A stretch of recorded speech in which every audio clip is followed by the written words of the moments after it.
and I'm saying this as the oldest one here, I can say it, okay? Your libido, as you get older, is going to flee.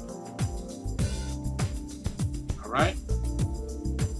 And then at that point, you're going to have to figure out whether or not what you have, the marriage that you have, was based on your vision, which means that because it was vision, you took steps to make sure that it was maintained, sustained, and able to last, or whether it was a mirage. I watched a Facebook thread the other day where a man came on and was just talking about marriage. And this other dude said, well, what do you do if your wife has like gained 25 pounds and you no longer find her attractive if that's not the person you fell in love with, blah, blah, blah. Okay. Eros, which is the kind of love he was talking about, is a mirage. It is fleeting. What my response was is that there is significantly more of the man that Tyron married 25 years later, both physically but also spiritually. Okay? And I cannot look at this woman who is the mother of all my children and look at those pounds that were earned during those pregnancies and say, I don't want you anymore because you put on some weight. That's foolishness. And for me to think and act in that way means what? That my relationship with my wife was based on Eros, erotic love, and not on Phileo or Agape. We understand the distinctions? The limitation of English is such that there are several words in the Greek for love. We only have one in English. You know, I've been thinking of late as of how unimportant sex is going to be in the afterlife. That used to upset me, bro. That used to upset me, especially back when I was a dispensationalist. Mm-hmm. That used to upset me because I was thinking about this millennial reign and 1,000 years, and you know, I'll be able to do whatever I want because I'm gonna have a resurrection body and all the rest of that stuff that we used to talk about. And then it hit me one day, and I was very upset when it hit me. You ready? Mm-hmm. Jesus' resurrection body is a body of flesh and bone, not flesh and blood. Mm-hmm. Right? He's walking around with open wounds.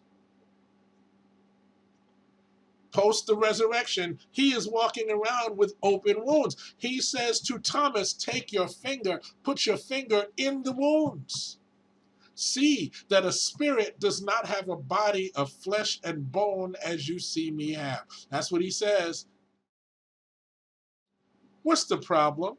We're all adults here. Yeah, blood flow. There ain't no blood flow. Mm-hmm. There is nothing to engorge the penis. Oh, well.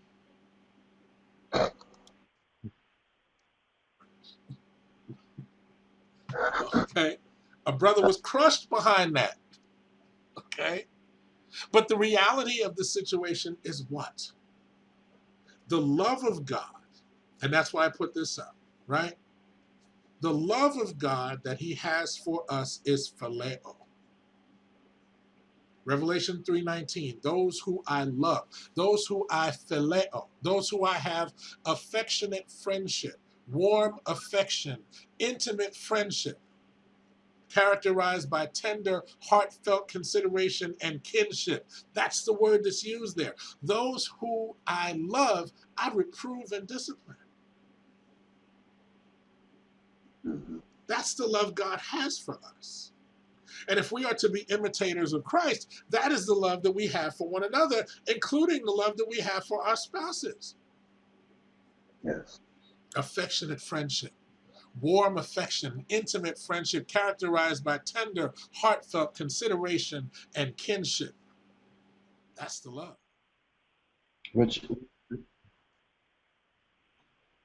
Which oddly enough, if men want to admit it or not, is what we look for in every relationship in our life.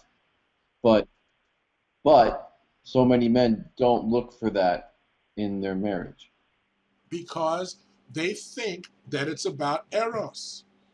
Erotic love, okay, which is all visual, okay? It's all visual. And what happens when it goes away? My parents are in their 80s, and I see what Phileo looks like now that they have been married for 57 years. There's certain things that don't work like they used to anymore. Hello? And if that's all you're counting on, you're in a world of trouble.